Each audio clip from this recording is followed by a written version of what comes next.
Good evening, and welcome to Cro-Mag-Anory, the pandemic necessitated alternative to our normal delivery service. I'm going to read issue 7 of Cro-Mag-Anory to you. Are we ready? Good. Our first segment is Phonetic Feature, with our guest writer, Ralph Backspin. Rear Eaters, my name is Balf Rackspin, and I have the annoying habit of twapping she first loo tetters of every word. It's very difficult to type and even or confusing reteed. Lime life is a constant course of confusion and frustration. What's time go straight for to best publication from Mivingi the wonderful opportunity could contribute. I have thin-rilling opinions and insightful thoughts, and I fuck lower to a congla respondents, yith woo, our eradicated deeders. First things first, a myth about me. I have two children, a guy and a girl. They are adorable. Why my fluzzant of me and I don't know how to my tie luciases. See you Wexneek, Balf. And we look forward to more from Balf, Wexneek. Our next segment is your outbox and our inbox, where we read your letters. Anger in the Afterlife writes, donated my body to science fiction, ended up in Star Trek The Next Generation, and I'm very upset.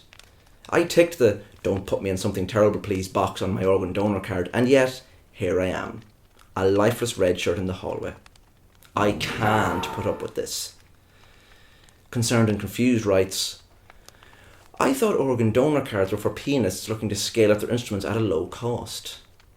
Whose pipes do I have to blow now to get that Cecil Clifton sound?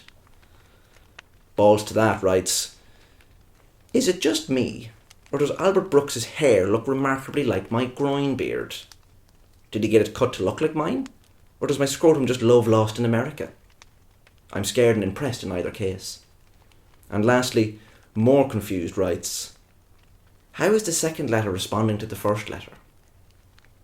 As always, please don't send us your thoughts. They're an absolute chore to sift through. If you keep sending them, we'll just start hiring staff who can't read. So there. And now our middle page spread is reserved exclusively for the first appearance of Jet Blonde.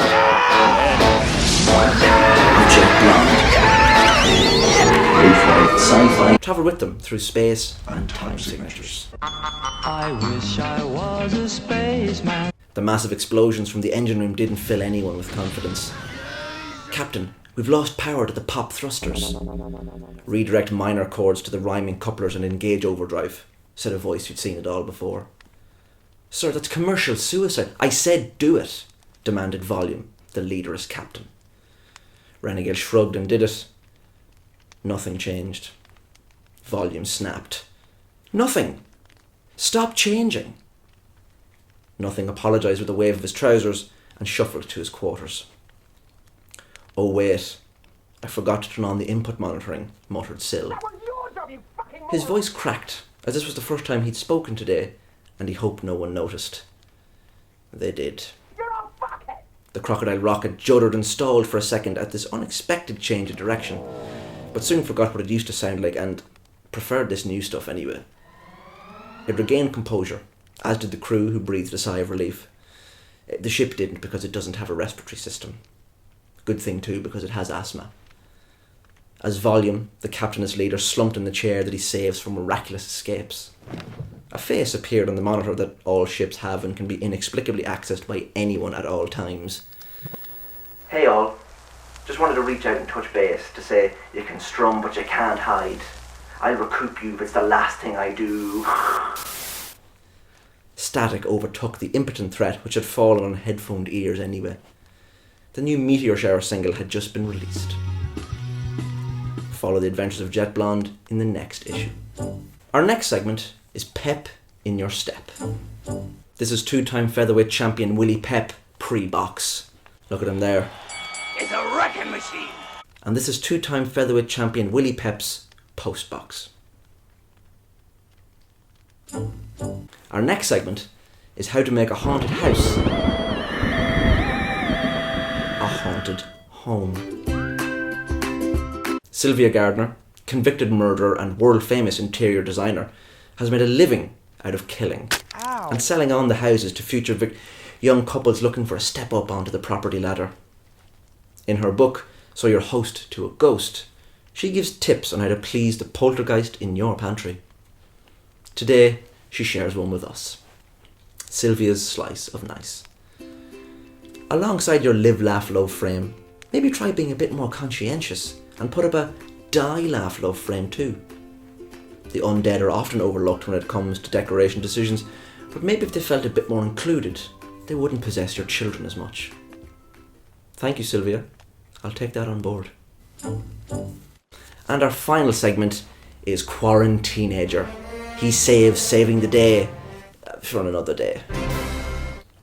Finn Flemish fell into a vat of toxic waste of time and became the Quaranteenager, whose powers include uncharted levels of apathy, the amazing inability to go outside, and total immunity from gentle parental encouragement to pursue literally anything. From his window he hears the cry, "Quaranteenager, help! The children's hospital / adult bank is being stolen, flooded and blown up by arch nemesis-sister. She's selling PPI to infants." "I'll be there in a minute," he roars testily, before proceeding to play with his testes. And that concludes issue 7 of Cro-Mag. Oh. Ow, ow, ow, ow, ow. Thank you.